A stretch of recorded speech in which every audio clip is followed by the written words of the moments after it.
Hello, I am C. Pal Singh, President of NISBAT, the National Institute of Security, Safety, Management and Applied Technology. I welcome you all and a very good evening to all of you for joining us. I am thankful to you for joining us at this 123 edition of our webinar today on the subject Indirect Corruption, a Bane on the Development. I am sure that the learned speakers will have a lot to say on the subject, and most of the delegates who are here come to join us. They will be immensely benefited, and they will have many takeaway when they leave this webinar and go home. Let me introduce NISBAT in a few words. NISBAT was established in the year 1990, about 30 years back, started training courses in the field of safety, security, safety, management applied technology in the private security sector. We also conducted courses with the Ministry of Defense for a second career for the retiree from the defense sources so that they can be absorbed in the private security. In addition to that, NISBAT also conducted some training courses for the audit teams who went about all over the country and conducted audits on risk mitigation, safety, and security. And they got commendation from most of the multinational and brought credit to the institution also. Today, NISBAT, a few years back, we thought NISBAT aspires to become the foremost corporate training institute and a think tank organization in the field of security and safety. NISBAT has established now 4 important wings. One is the NISBAT Forum, that is to organize webinars, seminars, conferences, interactive programs, and also presentations and awards. The second is the NISBAT Academy, which will conduct courses online and conduct training online on safety, security, and applied technology. The third is the NISBAT Enterprise, which in turn will go into the field of, I would call it, totally audit and alliances, and also in terms of business enterprise for the NISBAT group. The fourth is the NISBAT Foundation. We hope that with the passage of time, we'll be able to create NISBAT Foundation for social work for the society at large, with particular reference to security and safety subjects. Now, a few words, I'll try to introduce the chairman of the group, that is Mr. Pawanjit Ahluwalia.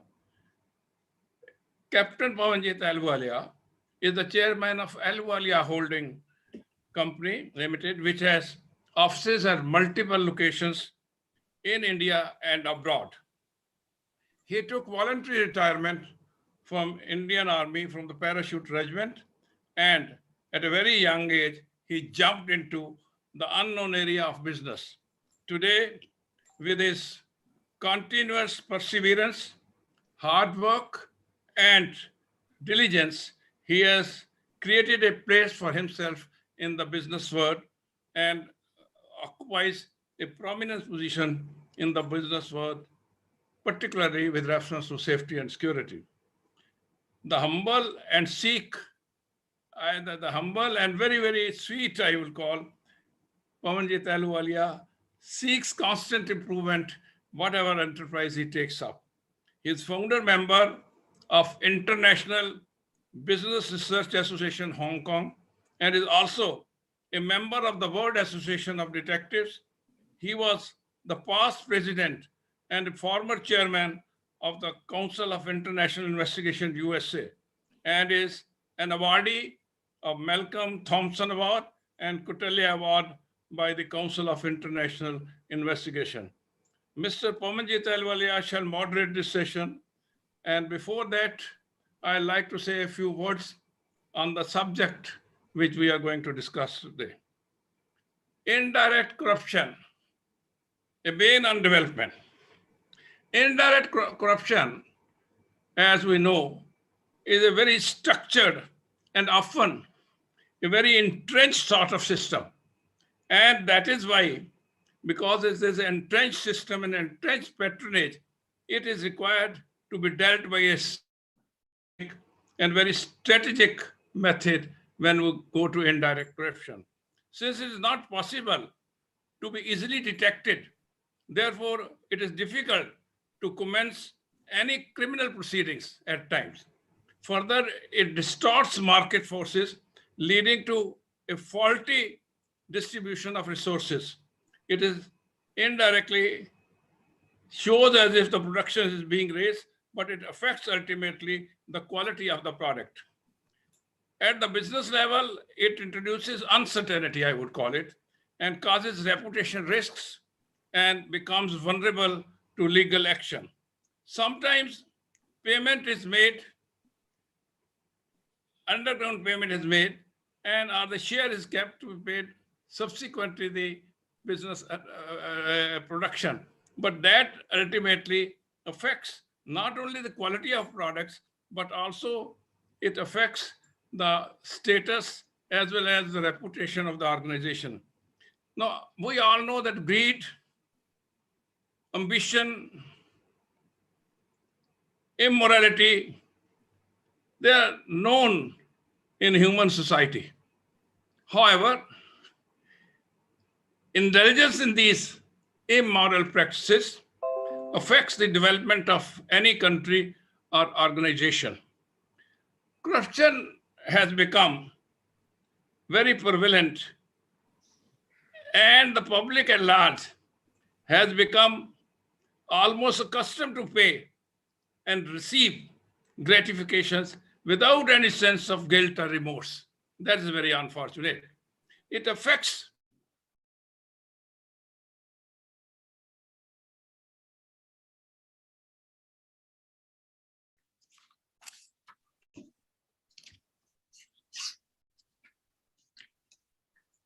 Some problem, sir? I think. Your voice, Sipal Singh Saab, you are not audible. No, I think he's got frozen, so I'll just take on. Chandigarh power problem, sir. You see, he stays in New Chandigarh, and there's only one service provider. Okay, okay. And it's a political service provider. I mean, He's back. He's back now. now, educational sector, capitation fee, fake degrees, defective recruitment, defective way of teaching have become common. In health sector, would just refer, duplicate medicines, unqualified doctors, exorbitant charges for medical treatment. And what to do? Now, how to check this corruption? In India, there are a number of anti-corruption laws available, as our learned speaker today will probably dilate upon it, Shri Dave, because he is so well versed. I have shared the platform with him on Mirror now a few times, and I only vouch for his eloquence and his erudition. So therefore, I need not go into details of the criminal actions or criminal proceedings which are available.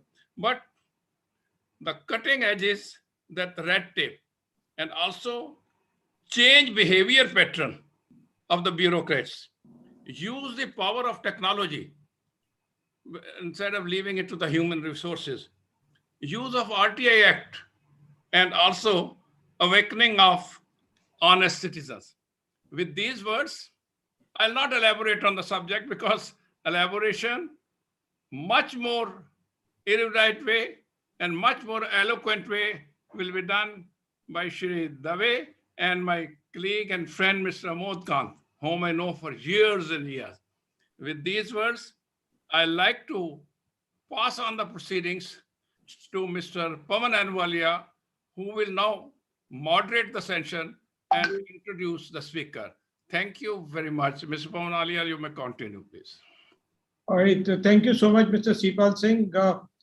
I'd like to sort of acknowledge the presence of participants from the outside countries.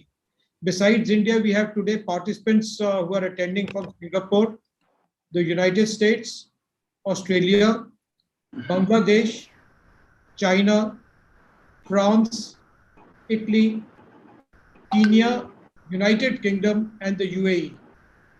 We are at this moment live on Zoom and on YouTube. The program has been sponsored by Tag Scores, which is an assessment and examinations company. And the managing director of the company is also here. It was supported by Premier Consulting and Investigations Limited, which is a leading risk management enterprise in India, by Premier Shield Private Limited, a security guards company, India Skills Private Limited, and JMD Cargo. A word about our president. Mr. Sipal Singh is Masters in English Literature, and he has served the country in senior police appointments in a number of locations. He raised a new force called the Rapid Action Force for the Government of India, and he was also the first chief of this elite police force. He also raised and headed the Internal Security Academy, a central police academy at Mount Abu in Rajasthan. During his service career, he was decorated with the President Police Medal for Distinguished Services, the Indian Police Medal for Meritorious Services, Police Special Duty Medal with Bar, a Sena Medal, and a number of other commendations and rewards. After retirement, he was awarded and recognized by the President of India as the Security Personality of the Year. I think this was in the year 2009. He is presently also an advisor to the Asian Professional Security Association, the Indian chapter. He is the Honorary Director General of CAPSI, the Central Association of Private Security Industry in India, and the Association of Private Detective and Investigators of India. Mr. Sipal Singh's face is well known in the country as a dynamic security professional who has appeared in a number of interviews at the national television channels. I would now introduce the speakers of the day. Our first speaker is Mr. Dushyant Dave. I think we've all heard of him. Dushyant is a senior advocate and has been practicing law for over 4 decades. He was a member of the National Legal Services Authority from 2004 to 2008.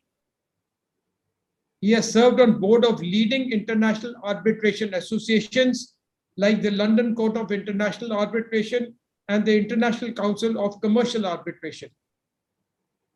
He has been the president of the Supreme Court Bar Association for 3 terms. He regularly defends public causes both inside and outside the courts and contributes regularly to leading newspapers and magazines on national, legal, and constitutional issues. Ladies and gentlemen, I present to you Dushyant Dave. Dushyant, you have 20 to 25 minutes to speak. Good evening, everybody. President Mr. Singh, Chairman Mr. Ahluwalia, my distinguished co-panelist Mr. Amod Khan, one of the most respected police officers of Delhi and perhaps country, the NISMA team, distinguished participants who have joined today for this seminar, this webinar rather. Now we are in the world of technology. This subject which has been chosen is an extremely difficult subject to debate. But yet it is the most important subject because it is affecting everybody's life on a daily basis. Corruption, direct or indirect, is a scourge in any society, in any nation. It's the biggest disease, and its only vaccine is transparency. There is no other way you can fight corruption. It is very difficult to define indirect corruption. Impossible, I would say, because corruption takes myriad forms in day-to-day life. Essentially, it is complete absence of probity in mind and in deeds, as Mahatma Gandhi had said. That leads to corruption. Corruption and hypocrisy are unfortunately the gift of every democracy. And this is something we have to be very concerned about. Before I go to corruption per se, there is something I would like to share with you why this issue becomes so important for us to understand and debate. And I congratulate Nismat for a webinar for a discussion on this subject, which really is a cancer to the society, to our nation particularly, and it is seriously affecting the poor. In fact, somebody had said that corruption is paid for by the poor. And this is something which is very, very serious for us to understand, because with a population of almost 1.4 billion people that we have today, we need to really spend every penny in a way that we can really help people. We need to take every decision on pure merit so that inefficiency is given a go by.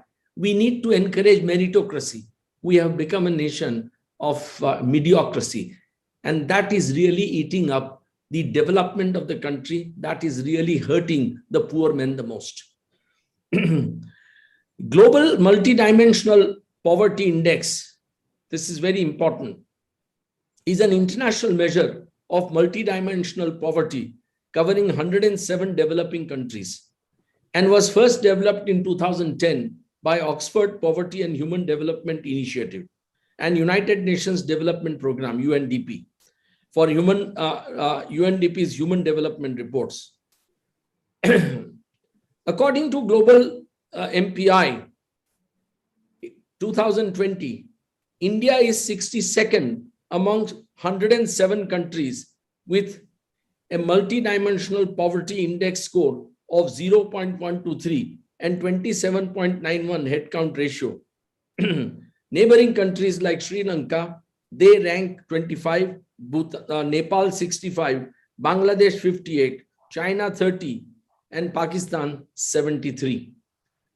This is something which is really very, very worrisome, because we just can't afford, to fight poverty unless we can, even discuss corruption.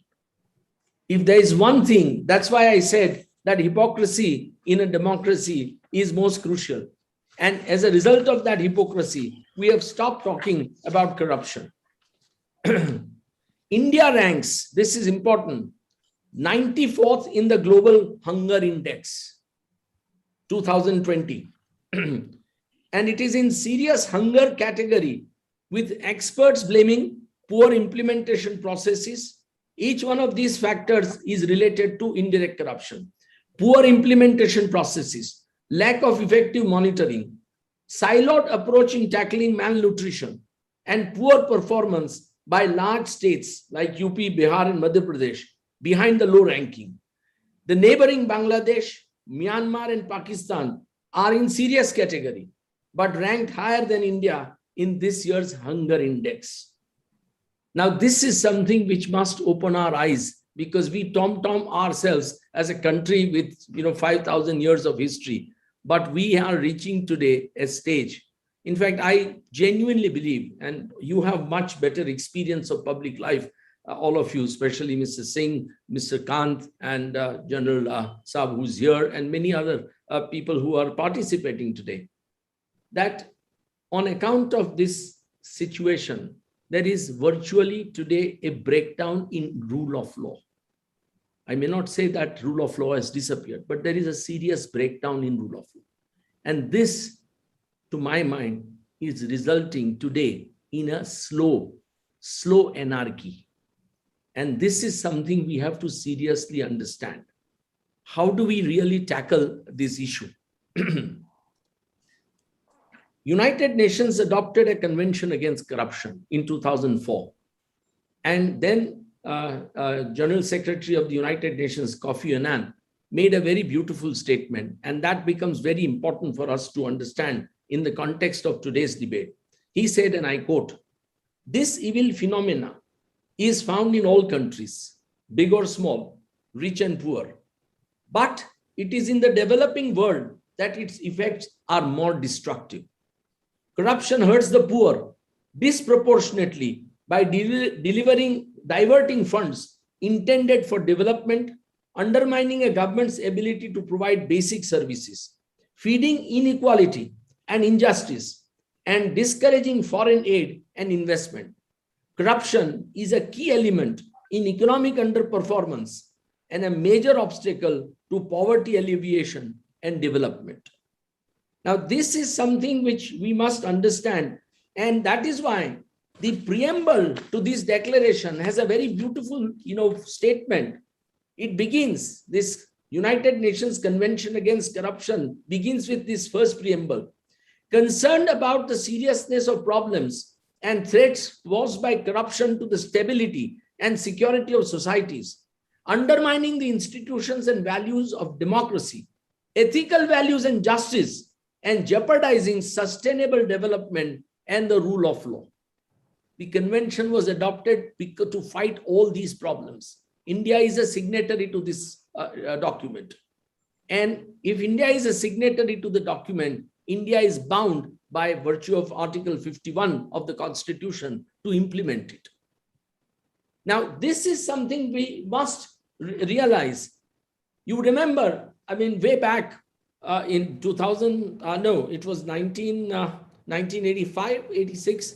Then Prime Minister Rajiv Gandhi had made a statement in Kalahandi in Orissa, where he said that for every rupee that government of India spends, only 15 paise reaches the ultimate development and to the poor. Rest of the money, 85 paisa from every rupee, is eaten away in the system. It's leaked. Now, this was the Prime Minister talking in 1985. Corruption has not gone down. Corruption has only increased. And it will be very clear that in the Corruption Perception Index 2020, prepared by the Transparency International, India's ranking is number 86. Now, this should wake us up. This should wake us up. India is 86 out of 180 nations with a score of 40. India was ranked 80th earlier out of 180 nations, but now it is 86. So it has increased. And countries like New Zealand and Denmark rank at first position with scores of 88 as some of the best, governed countries in the world. What does this tell you? This tells us one thing, that there is complete absence of good governance in India. There is complete absence of accountability in India. And with impunity, people in public life are today stealing money of people without batting an eyelid. And the nation is just not able to deal with it. We have been grappling with corruption for a long time. We have laws, as Mr. Singh said, Prevention of Corruption Act. I will give you some extraordinary figures which will shock you that what is happening to this country. There are, as per the CVC report tabled in September of 2020 in Parliament, the total number of pending cases as of December 2019 under the Prevention of Corruption Act, those investigated by CBI, were 678, out of which 25 were pending for over 5 years. 6,226 corruption cases were pending before special CBI courts. 6,226. Out of these, 182 were pending for more than 20 years. 1,599. I have been pending for any time between 15 to 20 years. 11,380 appeals under Prevention of Corruption Act are pending in High Courts and Supreme Court. 338 appeals are pending in Supreme Court and 11,000 in High Courts. What does this tell you? It tells us that we are not at all serious about fighting corruption in this country. Mr. Kant has much more experience. Mr. Singh has much more experience in public life and police.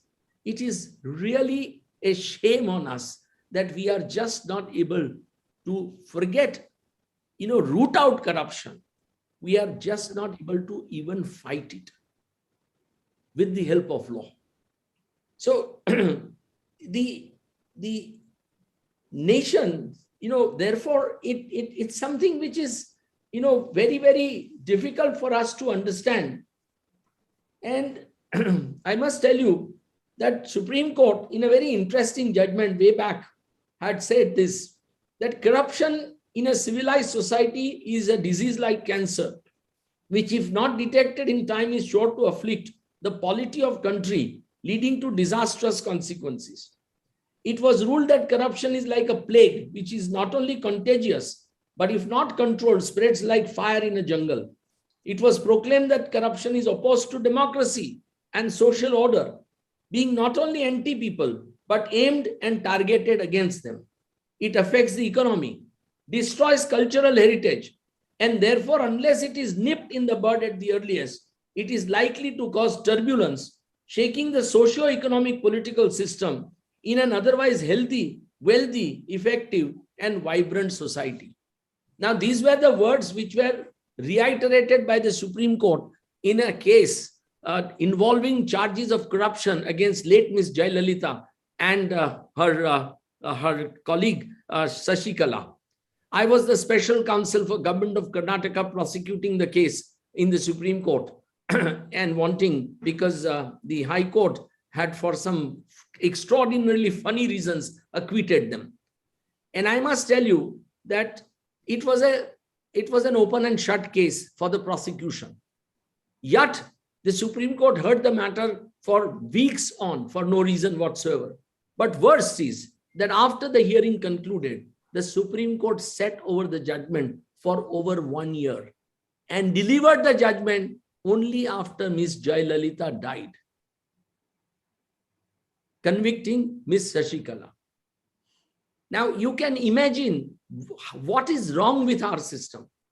I mean, it is impossible that Supreme Court should sit like this.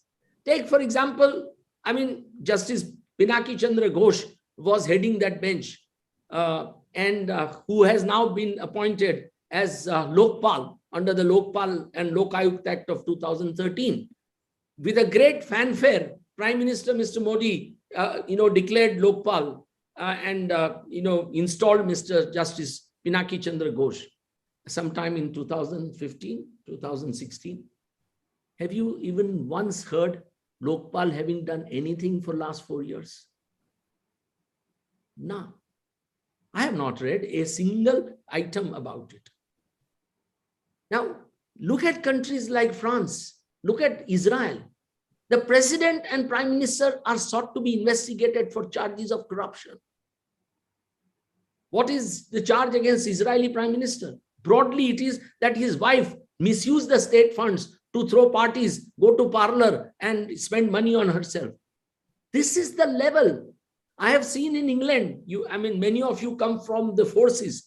I have seen in England last year a news item where a serving brigadier was removed because he used a military vehicle for his personal use. Now, that is the level of fight against corruption that some of the best democracies in the world are having. We are unfortunately just not interested in tackling corruption. Now, what happens as a result of corruption? I'll give you a simple example. Take, for example, construction of a road. We all know what is the level of corruption in the public works department across the country. The contract is given to a tenderer who perhaps greases the palms of those in power of a particular municipal body or a state government or highway authority or whatever it is. As a result, what happens? We all see that every year that road is washed out. Every year. There is no road that I know of in this country, and I travel very extensively driving across the country, which is not virtually washed out after every monsoon. Now, this is the impact that we are talking about. This is the impact we are talking about, as a result of which, who has to pay? We need to fight poverty with every penny that's available to us. We just can't do it. Take, for example, medical education, Mr. Singh spoke about. We all know how medical colleges are certified by Medical Council of India. Its president then, earlier, was charged with corruption by CBI, and in its raid found lots of cash in his house. And virtually today, that gentleman controls the Medical Council of India. No medical college I know of as a lawyer. I've been appearing for Medical Council. Sadly, I had to give up because I realized what was happening was wrong. But I have been appearing for medical colleges across the country. Nobody gets recognition without greasing the palms. So as a result, what is happening? That the per capita, this is the impact, per capita ratio of doctors in India is one of the lowest in the world. Why do you think almost 5 million people died during COVID? Because we were simply not prepared with enough hospitals, with enough infrastructure, medical infrastructure, and with enough doctors. Because these are the people who, even if the seats have to be increased from 100 to 150 in a medical college, the inspection team has to be completely satisfied. Without that, nothing happens. There are innumerable cases that I have fought in Supreme Court against this kind of arbitrariness. Now, even for extension, what they do is that a medical college will be recognized for the first year. In the next year extension, again, you have to go and please these masters. And nobody has been able to control it. Even good, honest ministers are not able to control this. Now, do we realize the impact on society as such? Can you ever compensate people who have lost their near and dear ones in COVID because of sheer negligence on our part, because our systems failed? So this is something which we have to seriously, introspect as a nation. Judiciary, take for example, way back when Chief Justice Bharucha was the Chief Justice, I think it was in 2000 or 2001, he said on a public platform in Supreme Court Bar Association that there is at least 20% judges in judiciary are corrupt.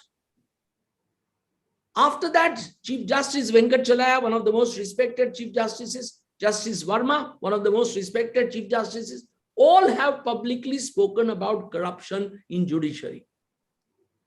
But judiciary has not taken action against a single judge that I know of, barring, requesting 1 or 2 judges to resign. And in one case in Calcutta, they did institute a parliamentary inquiry. A former Supreme Court Judge, Justice V. Ramaswamy, also faced a parliamentary inquiry, but he was exonerated because of North-South divide. He came from South. The South MPs felt that South was being, targeted, and therefore they didn't support the inquiry against the judge. Now, this is the level of India.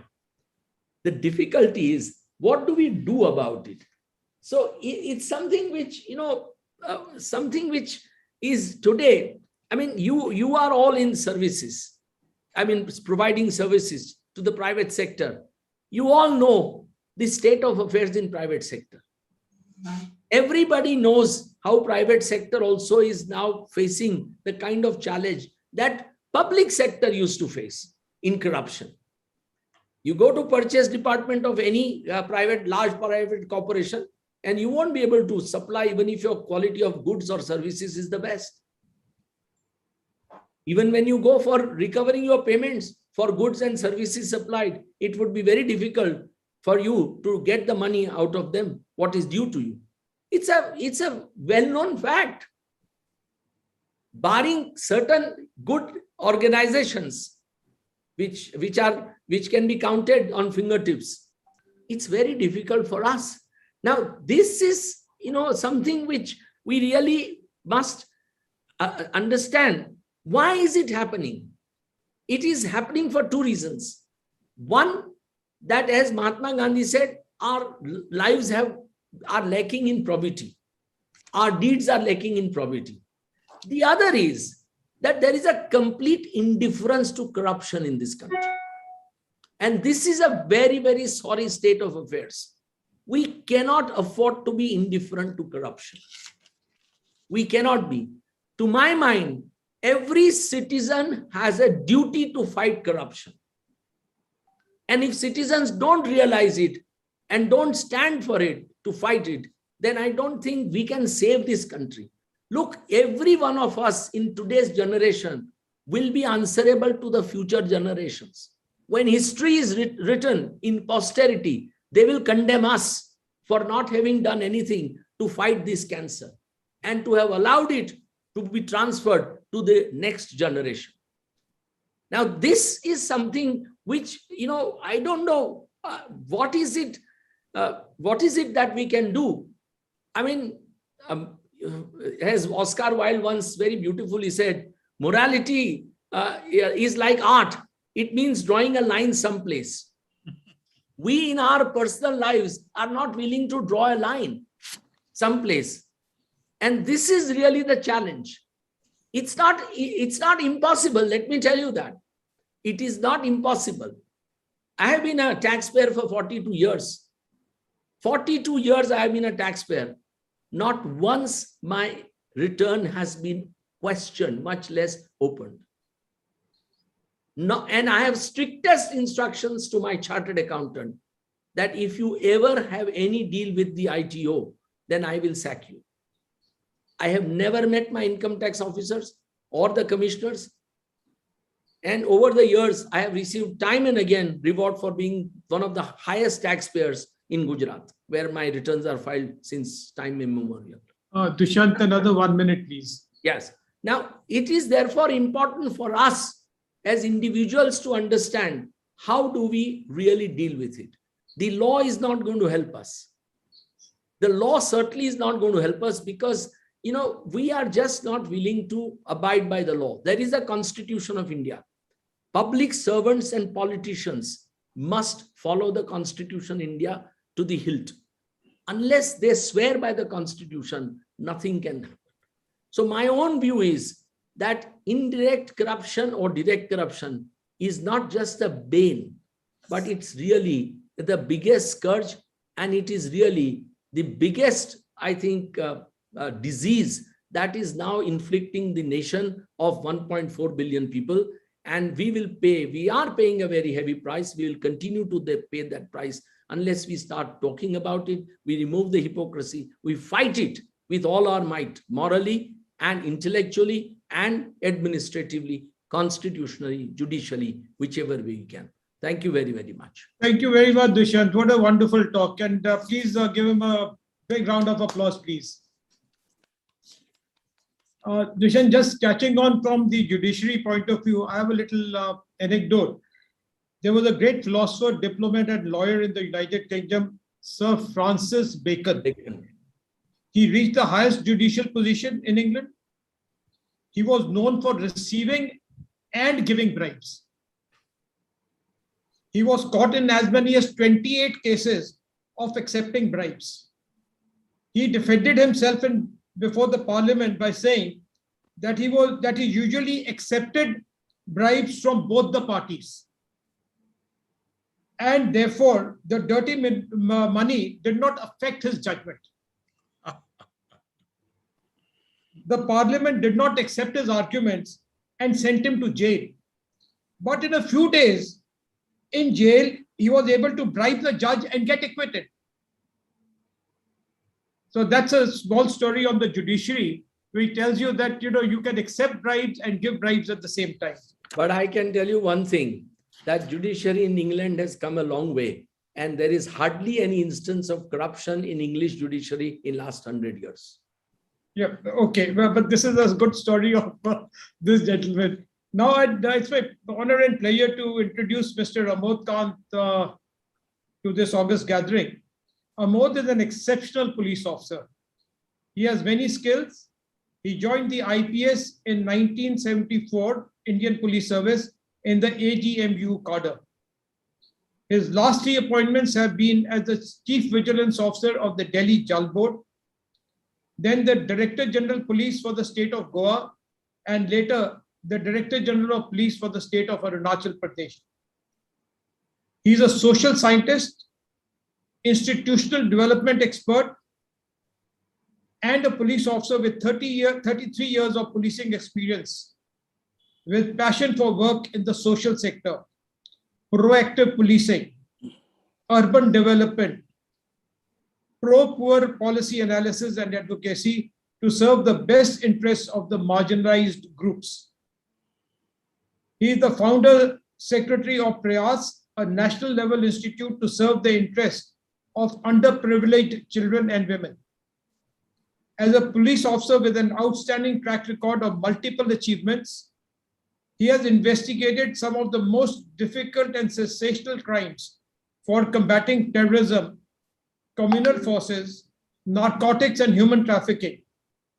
He is the recipient of the President's Police Medal for Meritorious Services and the Distinguished Services and for Gallantry. Ladies and gentlemen, I present to you Mr. Amod Kant. Thanks a lot, Chair. Thanks, Pawan Ahluwalia sir, for presenting me here. And Sipal Singh, my old friend, with whom I have worked in the police for a long time, and we know each other from that angle as well. And decidedly, I am truly honored and privileged to speak after Dushyant Dave. Dushyant Dave, we had a common friend, we lost him, Amrinder Sharan Dushyant, I recall him because of you. So, and of course, I am your great admirer. I keep on reading your articles, I keep on hearing you on many occasions. You are a rarity. You are an extraordinary person. And as a lawyer, the standards that you have set, well, I think that counters against many wrong standards which many lawyers have set in the country.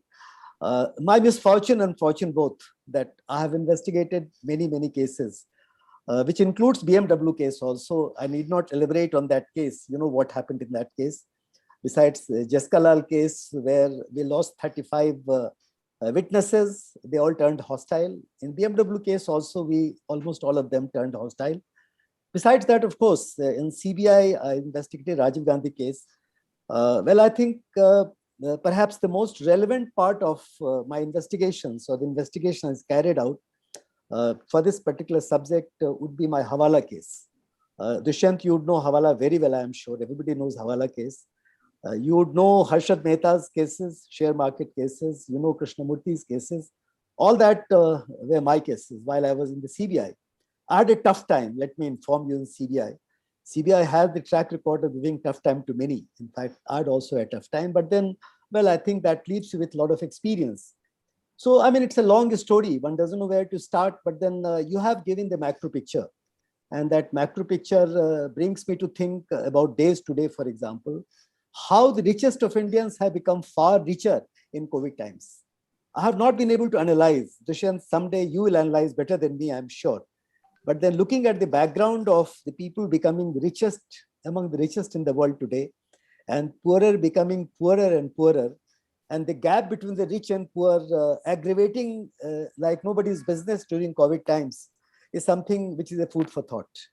And then on the subject, we are very clear that during this period, whatever was bad has become worst. And then we have to think about it. You know, corruption, when we discuss, well, I need not speak on the points that Dushyant has spoken about, but definitely it affects almost all aspects of life. There's no doubt about it. I, for one, would be speaking a little more about the corruption as it is within the law book, as it is within the implementation law, how it is being enforced, the laws relating to corruption. I'll talk about it in some detail. But then the fact remains that, as you have described pretty well, that it affects the entire nation. It goes through the central government, because we talk about public servants, we talk about government, we talk about those people who are connected with the government revenue and the government financial activities. It is about states, it is about local self-government, everything else. No, at this stage, I recall the famous statement made by Kautilya and Arthashastra. He said that impossible, it is as impossible not to test honey and poison at the tip of the tongue. It is as impossible not to test honey and the poison at the tip of the tongue as not able to eat bit of king's revenue. Very simple statement he made. In those times, 2,500 years back. Then he felt that any money that comes to the king, any money that comes in the system as revenue, the person who is connected with the revenue, he meant any kind of financial activity in the government, they have to take a part of it. And that part, of course, is as relevant today as it used to be anywhere else. Unfortunately, with all the changes in the law, Prevention of Corruption Act, Indian Penal Code, and variety of them, which I think you know much better than me. I mean, those changes in law have not been able to really cover the areas that we need to cover. If corruption is so prevalent today, the direct and indirect forms of corruption, that it becomes the bane of development in almost all aspects of life, in that case, the cases with regard to corruption should be far, far many. They should be millions actually. And you have referred, Dushyant, about some of the statistics. 2019, as you know, the National Crime Record Bureau reported that we had only 4,243 cases with regard to corruption in the country. Only 4,243 cases. Of course, you talked about the pending trial cases of CBI. I am talking about the pending trial cases at the national level. There are 24,740 as on the date. Not on the date 2019, because as you know, National Crime Record Bureau generally reports after 2 years or 1.5 years. Now, they included, good enough, there are 2,800 cases of trap, disproportionate assets, which is the most important part of, let's say, CBI investigation. They had 357 cases. CBI incidentally investigated 2019, the fresh cases they brought in was 396 only. Only 396 cases of corruption. The total number of cases were 710 in CBI in 2019. CBI, which is being talked about all over. CBI for which everybody is demanding cases. They had about 710 cases, and 103 cases happened to be the PE cases. PE means preliminary inquiry cases, which in my opinion, one doesn't know how the PE goes on, because under CRPC, we are not supposed to investigate cases unless we register FIR. It's only CBI which does PE cases. So it's a very small number we are talking about.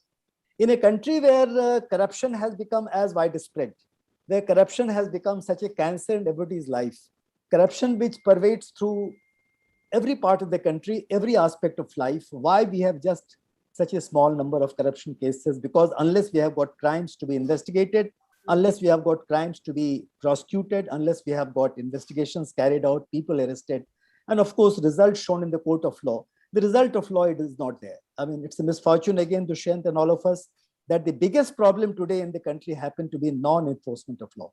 Why the laws are not being enforced?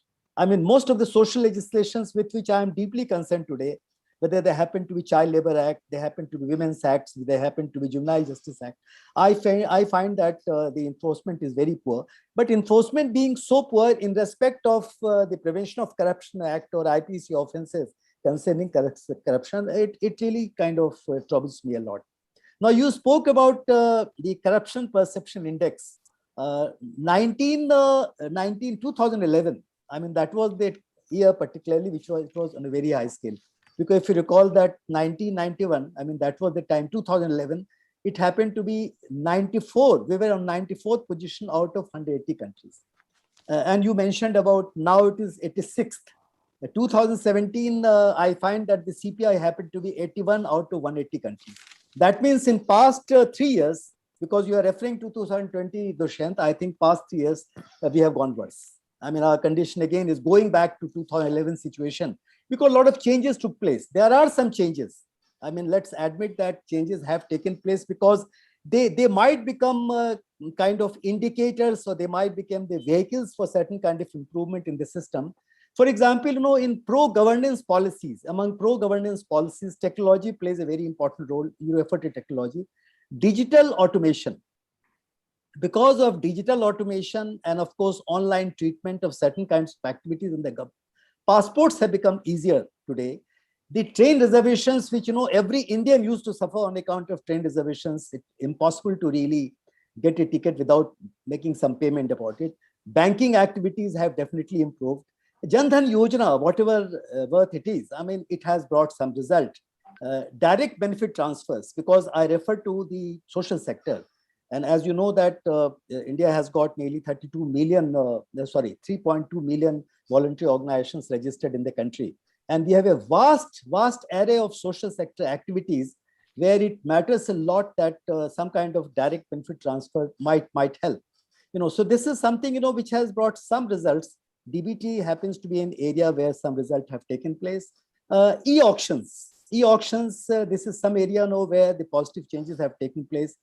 We used to run around all over as young boys and girls, to get our certificate attested. Self-attestation has become popular today. So certain kind of changes have taken place in the system.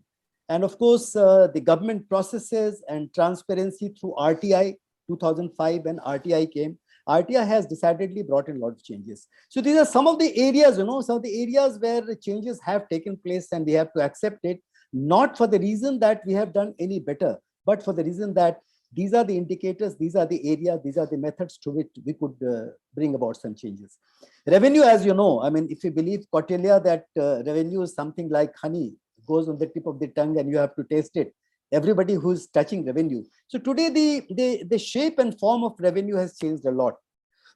In all kinds of government programs, we have got welfare activities and welfare schemes in any number of them. Socially relevant schemes are there, which are there. In social sector, which covers health and education, poverty alleviation, environment relating to these areas, which covers children, women, disabled, poor, and such kind of people. These are the various areas, 8-9 areas of social sector, where we have got any number of projects and programs. And since, as you know, my organization, which is another area of my interest, it has been talked about. I have been working in the voluntary sector for nearly 33 years now. I started Prayas in 1988, and today Prayas has got nearly 161 centers in about 10 states of India. So we deal with the government on the receiving end, and we find what all is happening. It's very, very difficult. Let me tell you that on an average, nearly 40,000 beneficiaries are connected to Prayas in some form or the other, because we are running many homes, we are running health programs, we are running poverty alleviation programs, and we find it extremely difficult. Very, very difficult, in fact. There are schemes where we have worked honestly, and then 10 years now, 12 years now, no money came from the government. So a lot of things are there. So these are the various areas where we have a direct interaction with the public fund. And those kind of public funds, it becomes difficult. Now, since I'm going to talk about 1991, that particular period when I happened to join CBI, remained in CBI from 1991 to 1995. And I was really eased out of CBI. I'll speak about that later. So that particular year and time is significant. All of us are celebrating, all of us are talking about the changes that came on account of the new economic policy in 1991. It's a very relevant time. 30 years back, we brought the change. 1991, that was the year when, of course, the Prime Minister Narasimha Rao, supported by Mr. Manmohan Singh, brought about those changes. I mean, what kind of changes have been brought in? I think it's a time to introspect. It's a time to study also. I think more knowledgeable people could understand it better. That on account of liberalization, on account of privatization, on account of globalization, on account of the changes in the first generation reforms, as I used to call it, on account of the second generation changes which have also taken place, the Indian world has changed. I mean, India has acquired many, many new dimensions in its economic policy. Today, we claim to be either 4th or 6th largest economy. I'm not very clear which is correct, because both the positions are given to us. So on the one hand, if we claim to be 4th or 6th largest economy, and we claim to have billionaires competing with best of the countries in the world, richest in the world, why it is that our human development indicators are so poor? Again, Dushyant, you spoke about the human development indicators. Where are we located in terms of sustainable development goals where we are trying to find our feet. I happen to be the member coordinator of Niti Ayog's Standing Committee for Civil Society Organizations. So in that context, I am deeply connected to that part also. Where are we SDG wise? Where are we human development indicators wise? That is something which is very, very serious. We occupy a position, 131st position today. It used to be 129, maybe 2-3 years back. Our position has relegated to 131st out of nearly 185, 190 countries. So we are pretty bad in terms of human development indicators. So this kind of gap, the gap between rich and the poor, which I spoke about right in the beginning, and the gap in being the fourth or sixth largest economy in the world and being 131st in situations where India has that kind of poverty and that kind of deprivation. So since all that activity, I am part of it. I mean, I have led 3 very different kind of lives.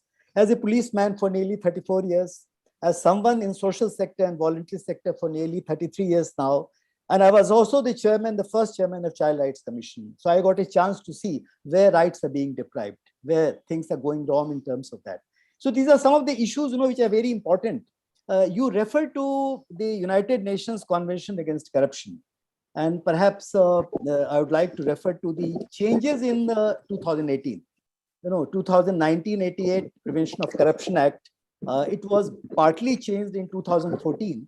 And now, of course, in 2018, some more changes have taken place. I think it's the right forum to discuss a bit about it. So the public servant was defined in Indian Penal Code, and of course, under the POC Act also. So starting from civil to military officials in huge numbers, maybe about 60 lakhs of them, judicial to panchayat, the judicial bodies to panchayat bodies at that level, electorate, the elected representatives, members of parliament and MLAs being there, to the arbitrators who somewhere use the public funds. The public service commissions across the country, UPSC to state public service commissions, universities, you refer to it, educational, cultural, social bodies, any one of them which receive financial assistance. Anyone working in the government as public servant, all types of public servants across the country, maybe about 60, 70 lakhs of them. And all these organizations which receive any kind of funds from the government, they all qualify to be called public servants. And then anything happening, I mean, their conduct and behavior, they are covered. They are very much covered under various laws relating to corruption, whether it's Prevention of Corruption Act or it happens to be Indian Penal Code or any kind of things. So these are something which has this particular, the types and the categories of public servants has been increased over the years. And there, of course, I always thought about this particular section of law, section 13, the criminal misconduct. You must have dealt with many cases. No, because criminal misconduct gives a bit of a liberty, gives a better mileage to the investigating officers, because anyone about whom we can collect information that some public servant, other one, is habitually accepting or attempting to accept gratifications, misappropriation of property without consideration, well, easier to prove perhaps, and most importantly, property disproportionate disproportionate to the known sources of income, which is, I refer to that last year also, the cases done by CBI, there were about 376 cases, and a good number of them happened to be DA cases, as we call them. So these are some of the areas, but I'm really surprised that before I joined CBI, I mean, I had worked only 1974 to 1991. I mean, 26 years I had already worked without CBI. I mean, I was Deputy Commissioner of Police of South Delhi, then West Delhi, then Central Delhi. I happened to be DIG in Mizoram. I happened to be in many other places. I worked in Pondicherry also.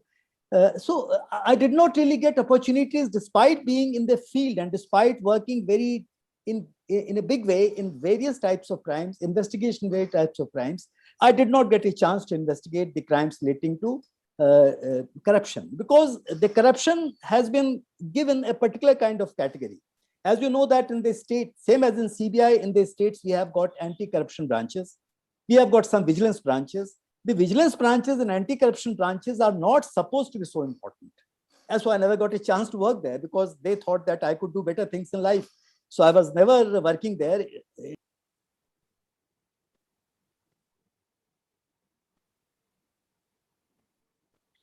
Amod, you got muted, please.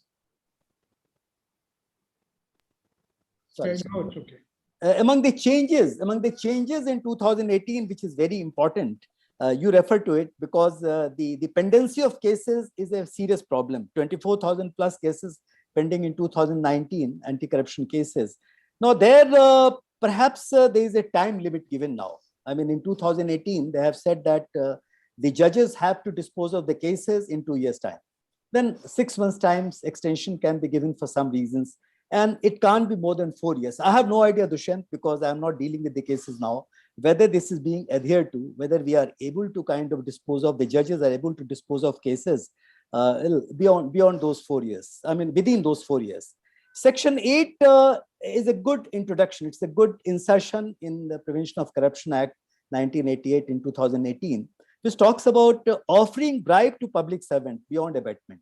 You know, as you know that earlier, the common people and those connected to the public servants indulging in corruption or taking illegal gratification or bribe or whatever, there was no charges against them. I mean, they were let off completely. They were just witnesses at best.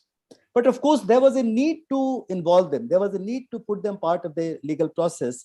So now, of course, offering bribe to any public servant, not only abatement, but actually offering bribe, giving undue advantage to any other person in rewards or whatever, I mean, that attracts a punishment of 7 years. I mean, that is there. Exception, of course, is very genuine. The exception is that if there is a compulsion, if somebody is either as compulsion or he becomes a decoy witness on behalf of CBI or any other anti-corruption agency, then in that case, but then they have to inform the enforcement agency, the police officer concerned, within 7 days. I mean, that provision is there. This is something, you know, this change I appreciate somehow because it may enlarge the scope of the investigations. Another change which is being debated, which is being disputed perhaps partly, is under section 17 and 19. You know, as you know that section 19 was always there since the very beginning, 1988, when sanction was required. Sanction was required to prosecute. I mean, you could not prosecute a public servant who used to work in the color of office, who is doing an official work, and rightly so. Because, you know, I have functioned in the government, all of us have functioned. There are immense scope for wrong judgment or wrong implications of public servants who are behaving properly, acting in good spirit. And of course, they are being implicated for a variety of reasons. So here, this sanction, prior sanction has been now extended to inquiries and investigations also, I believe. And it's being debated. It is being said that already we don't have, I mean, there are very few cases where we ultimately end up in convictions. So now permitting the government to kind of give prior sanction or seek prior sanction in respect of investigation inquiry also, is it the right thing? So this is there.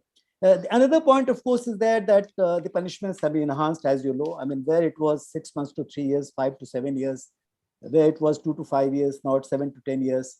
Money Laundering Act 2002.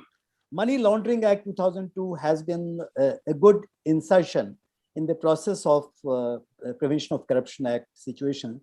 So this is there. Now coming to CBI, because I would like to talk briefly about the CBI. You know, as you know that CBI is a Delhi Police Establishment Act. It started off in Delhi in 1949. And it was primarily started to take care of the corruption in the military and civil purchase. And that was the limited role of CBI. And CBI should have remained and should have been really strengthened itself over the years in anti-corruption branches. Anti-corruption was the main role of CBI. In fact, it was nearly 70 to 80% CBI work used to be anti-corruption, no more so. I mean, that was the time again, Dushyant, that is about 1991 when I was in CBI. That was the turning point. In fact, Rajiv Gandhi case 1991, which I happened to investigate, I was DIG investigation. I was stay put in Madras for nearly 1 year. Rajiv Gandhi case was the first very, very sensational and that level of case which was given to CBI. Prior to that, big conventional crimes or sensational political assassinations also were not given to CBI.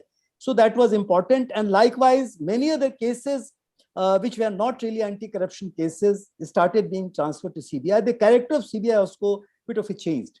But CBI still remains primarily an anti-corruption unit, and it should really strengthen itself because there is no other organization in the country today except CBI. There is no other big investigating agency or competent investigating agency which should look after the anti-corruption cases. So in 1991, as I mentioned to you, when I joined CBI as a DIG Please tell me how much time I have left. Amod, actually, you overshot your time, so you take another 2 minutes. No, give me 5 minutes. If you permit. All right, okay, take 5. All right, because there's something I'm sorry, I didn't see what happened that 1991, initially when I joined as DIG anti-corruption, lots of files, dull files totally, containing stories of the India's richest business house also, which had been languishing for years. I couldn't do anything. I came back. I went to Rajiv Gandhi case, came back. After that, I did 3 very, very important cases, which have actually changed a lot of things in the country. I was the one, I by chance, I got into Hawala case, because Hawala case happened to be lying somewhere in a closed kind of Almira. And one of my SPs brought and gave it to me. As you know, Hawala case, what happened? It involved 2 former presidents, one former president and one former prime minister, another prime minister, more than 20 cabinet ministers and all that stuff. The Hawala case, so far as the initial case was concerned, that was charge sheeted. But the anti-corruption part of Hawala case, which was primarily about 3 very, very important contracts and nearly 73 crores of kickbacks, which were given to 115 very important people, that was never allowed to be investigated. That was my greatest grouse while I was in CBI. And unfortunately, it was 14 times I appeared before Justice Verma that time and others. And of course, when we were giving marching orders, myself, income tax officer, enforcement officer, well, nothing really happened. And the case did not see the light of the day. It should have, because that was a really landmark case. The other case, I just speak 1 or 2 sentences about Harshad Mehta's cases, as you know, Harshad Mehta cases and V. Krishnamurthy cases, which I had a chance to work on. Harshad Mehta and Ram Jethmalani, as you know, that time, they were talking about the Prime Minister receiving 3.5 crore and all that stuff. I had the opportunity to investigate the journey of that cash amount which was being given to the high places.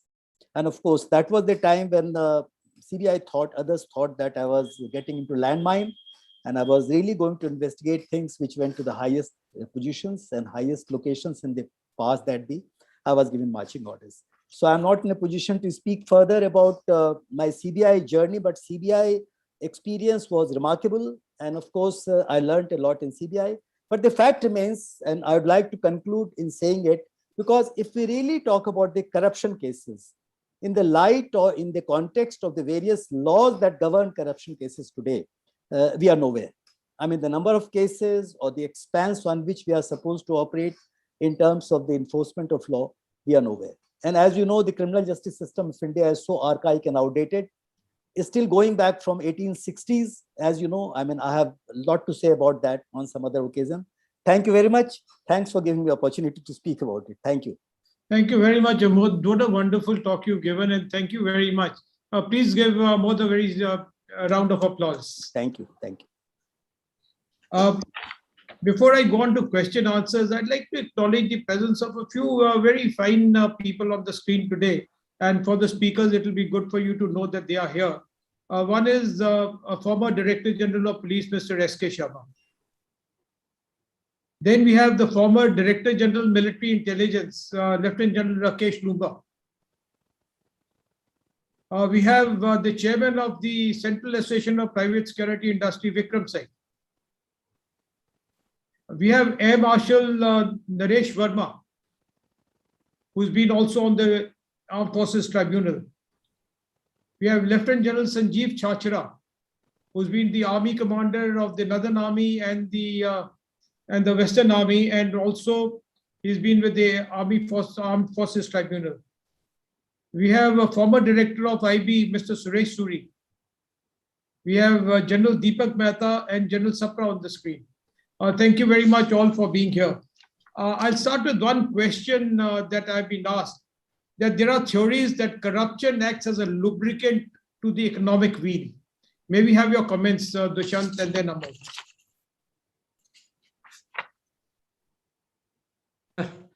Well, as you know, corruption, I mean, if it was recognized by Kautilya 2,500 years ago, then, you know, it means that corruption has been affecting the humankind since, you know, the economic development, or since the state was organized, whether as monarchies or as dictatorships or as democracies.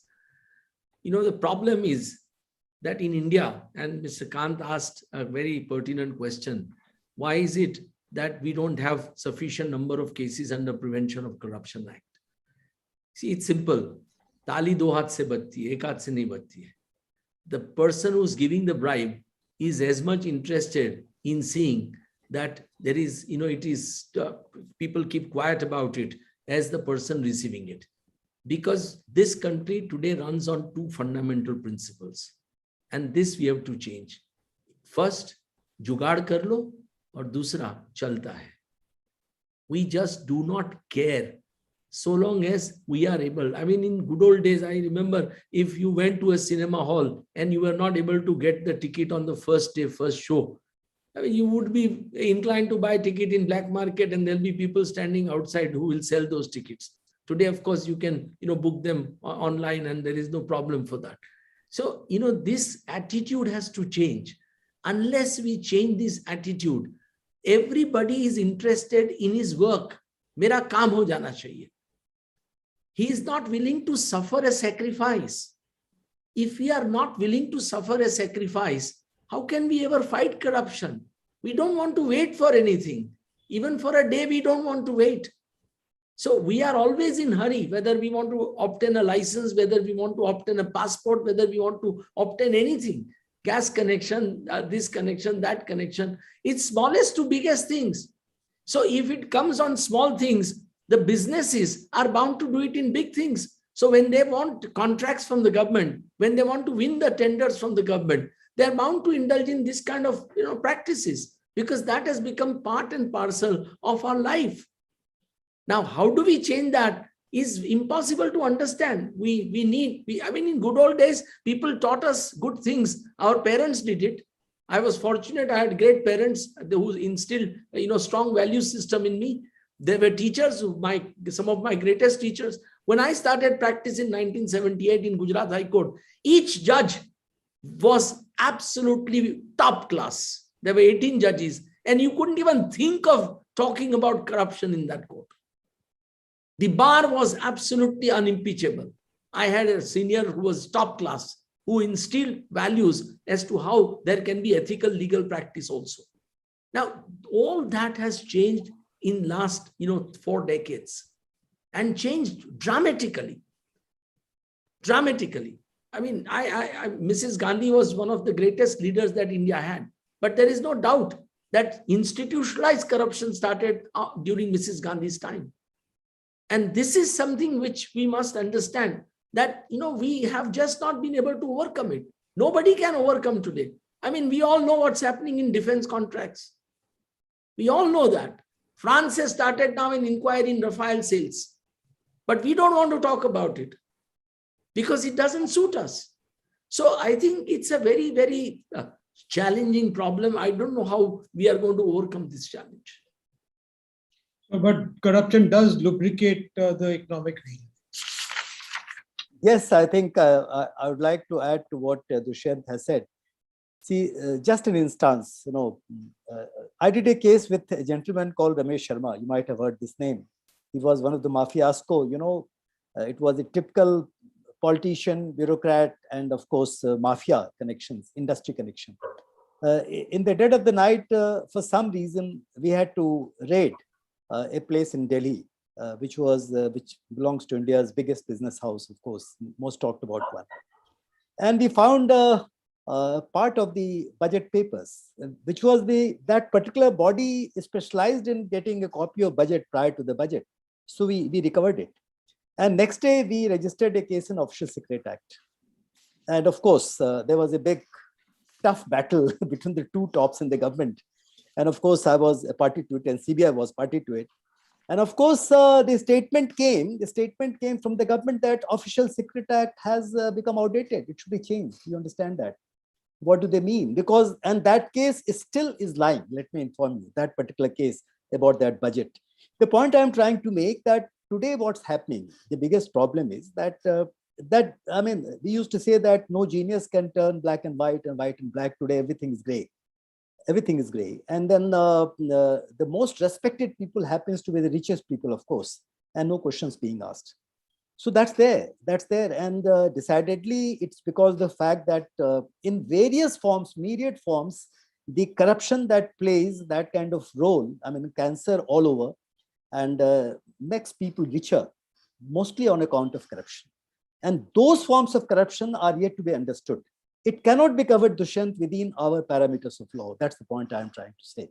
And that is how it's almost impossible situation, it appears to me, because the acceptability of corruption as a way of life, acceptability of those people who are flushed with black money and who are doing everything possible, which may be wrong in terms of the discussion we are having, is something which is the real bane. And development goes nevertheless. I mean, notwithstanding these things happening, the development of the country is not impeded. Perhaps that's the way of life. Development is part of it. Corruption and development, they don't kind of contradict each other.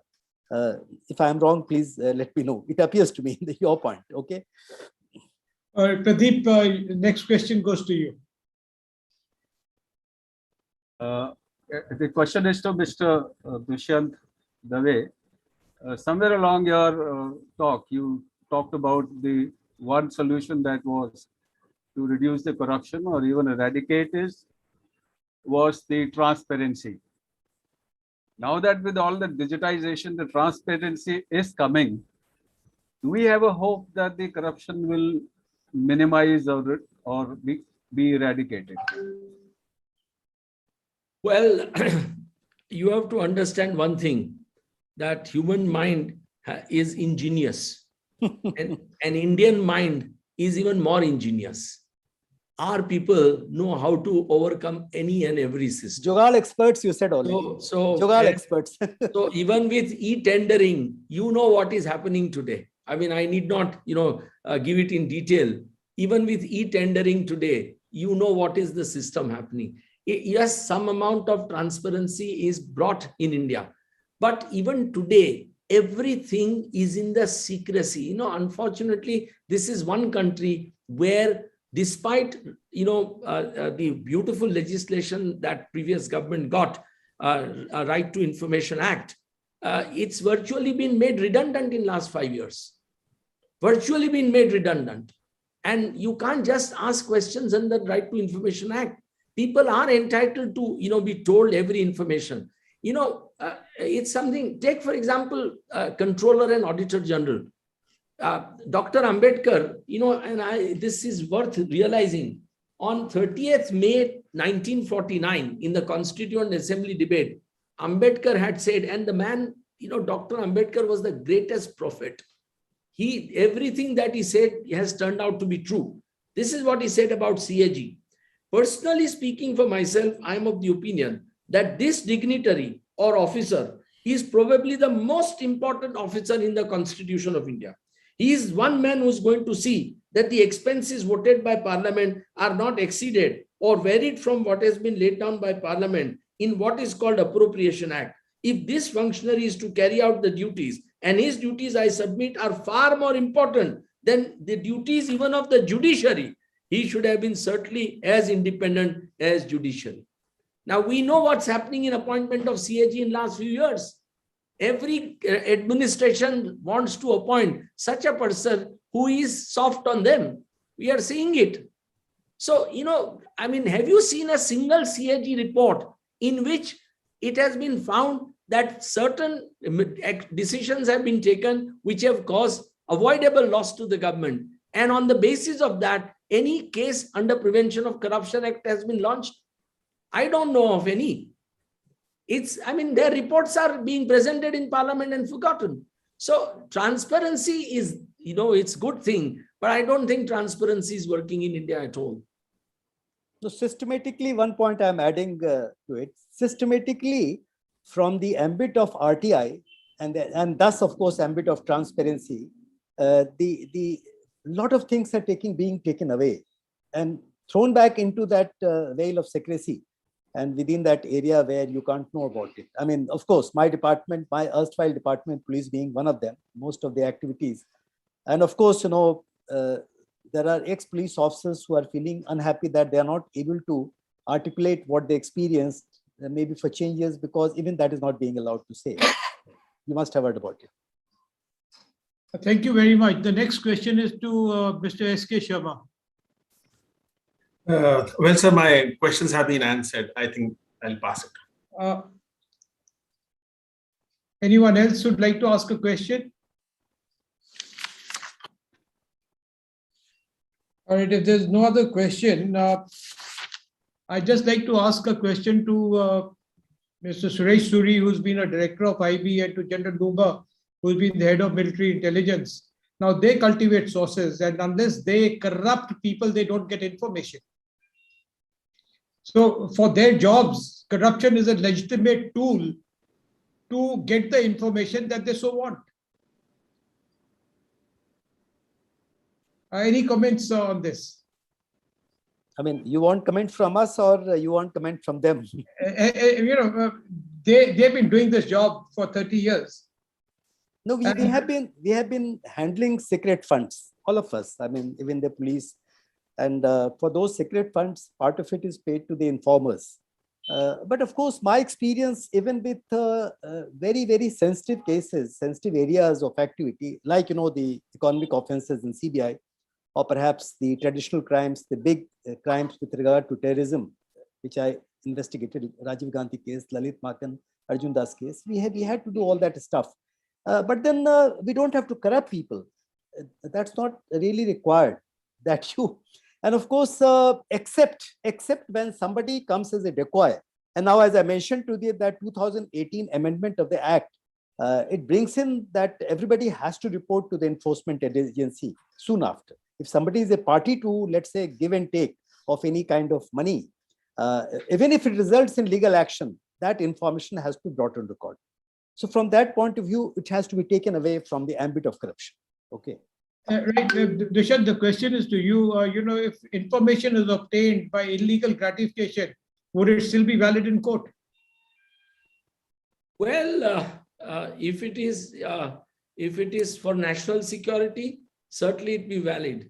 But if it is for an ordinary crime, then I think it will be seriously subject to objection, and it may not withstand, because any information which is obtained to support prosecution by illegal means cannot justify prosecution of a person, and the accused will have certainly a right to say that this prosecution is founded on illegalities. Okay, thank you very much. Now, Pawan, yes, sir. Pawan, can I just answer that one question you asked about, whatever you want to term it, buying information, purchasing information, giving gratification for information. See, there are two different issues. In intelligence, when you are obtaining information, I won't say buying, when you're obtaining information, you are doing it in national interest. I'm afraid corruption is in personal interest and not in national interest. So the two cannot be compared at all. After all, if I'm worried about a particular thing in the national interest, there are no holds barred. But if I want to buy an island somewhere in the Pacific Ocean and I'm taking money for that, I'm sorry, that's corruption. So it's the individual versus the nation state which is at stake here. So I think we should not, confuse between the two. Thank you very much. Would defense deals qualify under that head? Because defense deals will lead to corruption in any case. See, and you're purchasing equipment in national interest. No, Alan. See, defense deals, whilst again, you have to look at the individual versus the nation. Whilst the equipment is going for the nation, but the money is going for individual pockets. Now, that is where the problem arises. So corruption is to be defined as where the money is going to individual pockets. If you're looking at the national interest, I mean, it cannot be corruption. Because you are, let's say, if I can save an attack on one of the institutions by getting information for which I pay, then I'm sorry, it is in the national interest. And what is in the national interest cannot be corruption. That's the way I look at it. No, but then see, let me clarify, because I had opportunities, I couldn't speak about that. I had opportunities to deal with defense deals also while in CBI, and other deals also, the contracts, big contracts in which MNCs were involved. I don't find that that kind of situation really comes up. It doesn't come up that way, because the investigations in these kind of deals are a thorough legwork. It has to be donkey's work. It has to be really very serious work where you have to go deep and deeper into it to find out. And once you are deep into it, you definitely find out. The support doesn't come from many a time your bosses, the junior officers fail to kind of impress their bosses that yes, and political masters, of course, they try to stop because they may be party to it, the deals. So defense deals and the deals with regard to various other corporate affairs, MNCs inclusive, does not fall in that category where we have to pay money or we have to gratify someone to get the information. It doesn't happen. I mean, that's my experience. But can I add something to this? No, sir, why not? Sir. Good to see you, sir. You see, this question of buying information or illegal gratification for getting information is irrelevant to corruption, because it doesn't fall in the category of corruption also as defined in various laws by and large. So I'll give you the background of it, because in Indian Evidence Act, there is one very good section, I can't name it at this point of time, where you have never seen a case of corruption on this account that IB or CBI or even on normal police, etc., buying information from somebody. Never this question has come. Why? Because in the Indian Evidence Act, there is a section which says that courts will not, or police or other agencies will not reveal the identity of their source. Courts, including Supreme Court, cannot ask you who was your source. And once you can't ask who was your source, bearing the question of how you got this information and what you paid for it or not paid for it. And somebody said that can such a statement be admissible because it has been brought by illegal gratification? Yes. Because courts, under the law, Mr. Dushyant Dave possibly is the best man to bear me out on this, do not look at the means and methodology through which the statement was obtained. They look at the statement, what it is, how credible it is, whether it is to be taken in or to be rejected for purposes of evidence. A lawful evidence, Dushyant, I think a lawful evidence, even brought unlawfully many a times, could probably be admissible. Is that correct? This debate is actually, if I may say so with great respect, we have not understood. It is from government to an individual, private individual, that money is going to buy the information. It can never be a corruption case. I know. It is not the individual who's giving money to the government officer to buy information. It's the reverse way. And what intelligence agencies do, whether it is civilian or military intelligence, for the purpose of their operations, is clearly beyond the pale of Prevention of Corruption Act. It has nothing to do with corruption law. I mean, these are all state activities. These are all sovereign functions which are really beyond any inquiry under the corruption law. There is another point which I would like to bring out. There is a section in the IPC also which says that you may commit a minor offense to prevent a major offense, and it will not be considered as an offense. Again, Mr. Dushyant Dave can be maybe more up to date. Dushyant, your legal mind today. We're extending it too much. But there is a section like this.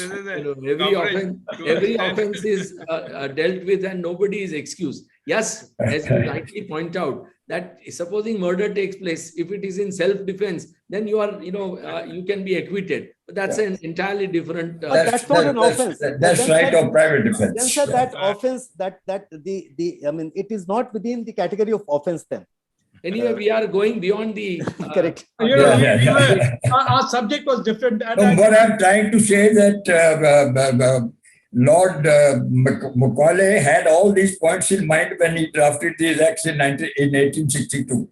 See, or today, 1860. let me tell you one thing. I mean, every one of you is having much larger experience in life, including public life. Today, from Sarpanch to the minister in central government, I mean, I'm not naming anybody, please don't misunderstand me. But you see their lifestyle, you see their family's lifestyle, you see their friends' lifestyle. The moment they get any position, even as a Sarpanch to a minister, their lifestyle changes.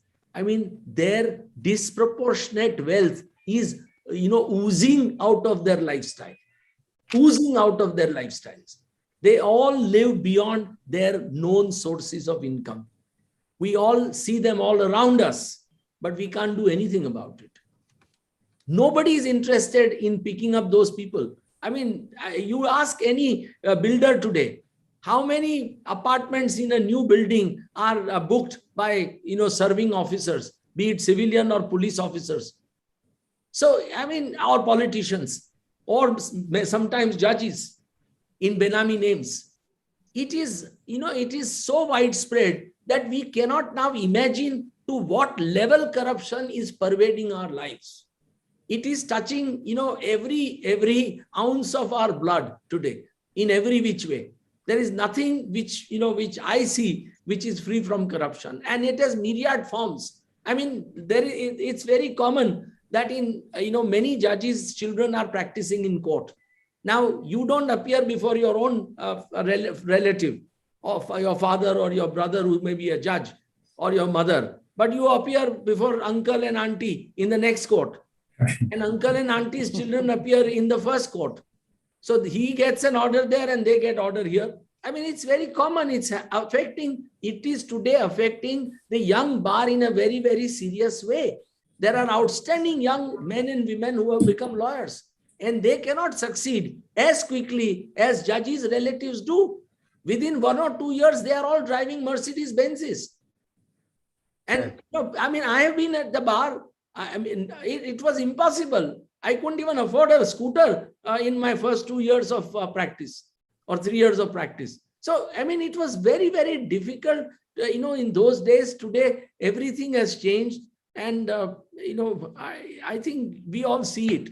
And so the only answer is that we must have very strong watchdog institutions. And those institutions must remove the impunity with which these people conduct themselves. They know that they are untouchables.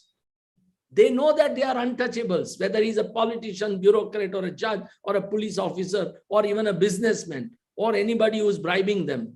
They all know that they are untouchable. That impunity has to go. Unless we destroy that impunity, we can't fight corruption.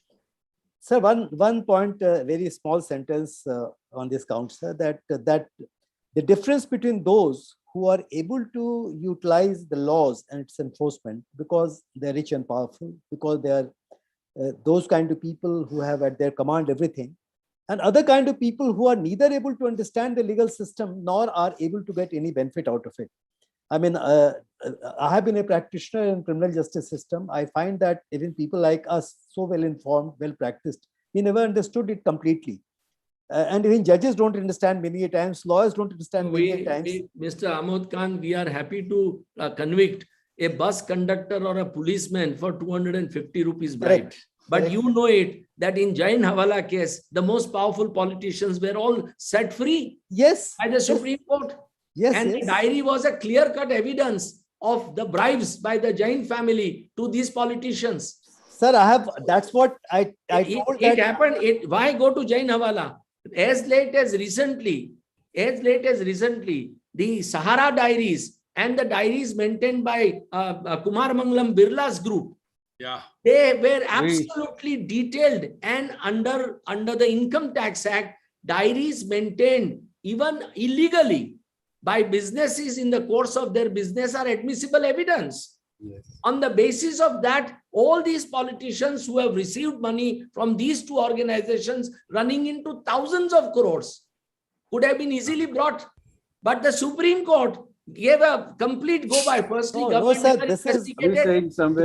this is something, this is my biggest grievance, my biggest grouse with everyone in the system in 34 years of policing. Justice Arun Mishra's bench, dismissed that case, which was a first-class case, to order investigation, and he has now been rewarded with National Human Rights Commission. No, we- but are we- I mean, just a yeah. minute. Sir.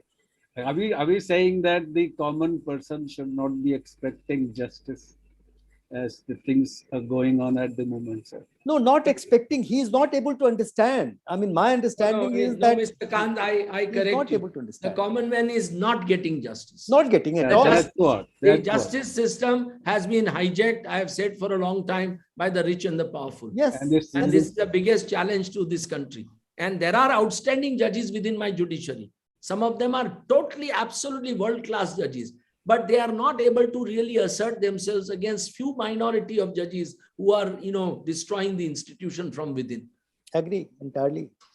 All right, thank you very Thank much. you. Judicial Thank you so reforms. much, Amod. Thank you, we sir. run out of time, and I now hand Yes. the proceedings back to the president. Okay. to Thank you. further Thank take it forward. And thank you very much. We had very scintillating discussions. And I'll only quote one word from Mr. Dave's deliberations and presentation. That is hypocrisy. That is the difficulty that all of us, any one of us, the citizens, we try to be hypocrite, try to say that we are not, yet we fall into the trap. This is one important point. Second important point is the enforcement. There are multiple laws available, multiple, starting from Indian Penal Code, Prevention of Corruption Act. You have got Vigilance Commission, so many acts. You have PAMLA, Money Laundering Act. All these acts are, multiple acts are available. Enactments are there. Now the question is of enforcement. There are two agencies which have to enforce. One agency is the police agency, and the second comes to judiciary. Now the question is, enforcement is not only weak, at times such enforcement is one-sided. That is another problem. That is why the corruption increases, because it is not an impartial, absolutely enforcement is very tardy, very slow. Second is, it is not impartial and objective enforcement. That's the second point in it. And third, I'd like to emphasize that both the speakers have said that this is leading to inequitable distribution of wealth. That is where the question of elevation of poverty and all Mr. Dave mentioned. What elevation of poverty? Because you are having an inequitable distribution of wealth because of this corrupt means which you adopt. Mr. Amod Kant have very finely pointed out one instance just now.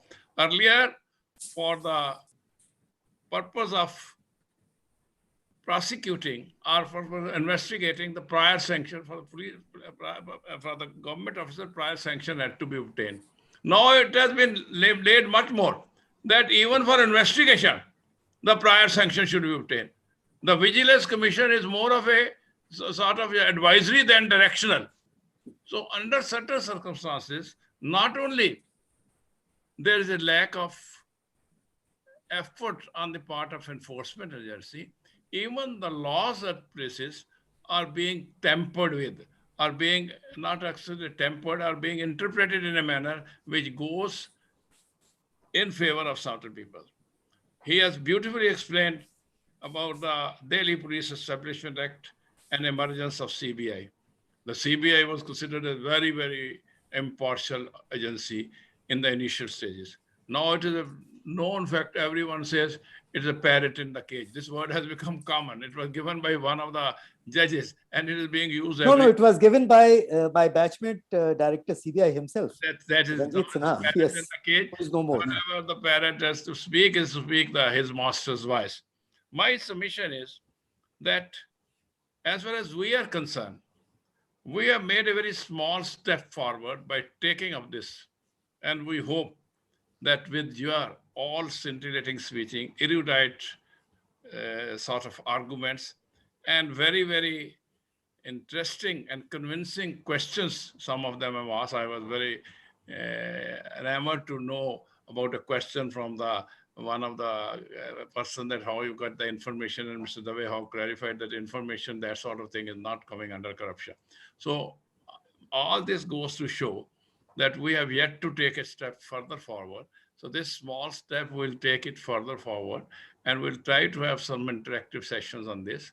I am sure that we'll have the benefit and they'll accede to our request, both the speakers, at times when we call them, at a time when we call them for such interactive sessions. I'm indeed very thankful to both the speakers for such illuminating talk they have given. Deliberation were very, very scintillating all around. And with these words, my system is getting corrupted because now and then I am getting breaks. With these words, I thank you all. And I want to tell you about the next webinar. Our next webinar on misuse of technology, impact on privacy of users. It's a very rounded sort of caption we have given. Misuse of technology can be anything. You may, with reference to the current scenario in the country, I'll not like to mention it, and also the impact on privacy of the user. This is also a wider implication. This subject we have chosen, and it is going to be deliberated on 19th August. And we are getting, again, very eminent speakers, and we are getting some speakers from abroad also who will talk in this subject. And let us hope that we are able to deliberate on this subject in a more elaborate manner than what is being discussed here. I mean, we like to go into details that in the absence of a right to privacy act, how the privacy is being impacted and how it has to be saved. With these words, I once again thank all of you and request the delegates to join us at this. Next, our interactive series session is there. In between the two webinars, after the webinar, we have got a interactive series, which is understand and be understood. I mean, you understand our point of view and be understood. When you talk to us, we'll understand. Our speaker will understand. That is on cyber disruption and protection. With a bit of identical what is happening today, cyber disruption and protection. But there was an impact of privacy. Here is a disruption and protection. We have got a very, very eminent speaker, is an advocate of Supreme Court of India also, Dr. Pawan Duggal, who is considered to be in some way, I will call it an authority on cyber. I mean, I'll call it because I'm very weak in sort of digital network and all these problems, but he's a very learned speaker. I'm sure we'll have this interactive session, very interesting, and all of you will be there with us. This is due on 27th August. Again, Sam, this is only 1 hour session, 6 to 7 p.m.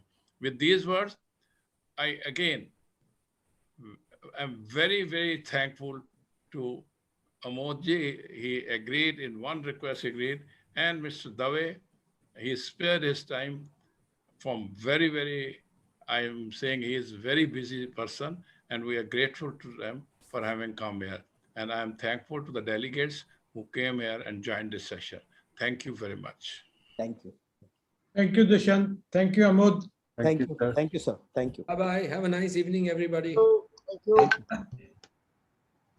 Thank you. Very so- good thank you, session. Thank you speakers. so much. All right, sir. All the best to everyone. Have a good Bye. Bye, bye, folks. Bye, Ji. Bye. Thank you, everyone. Good evening.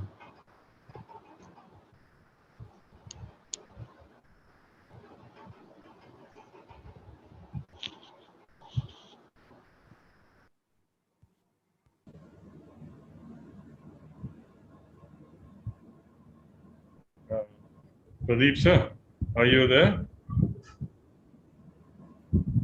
Deep has left, I think. Sanjeev? Sanjeev? Can you hear me?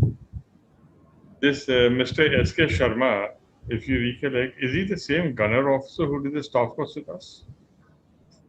When he riled the chief, General Sundarji?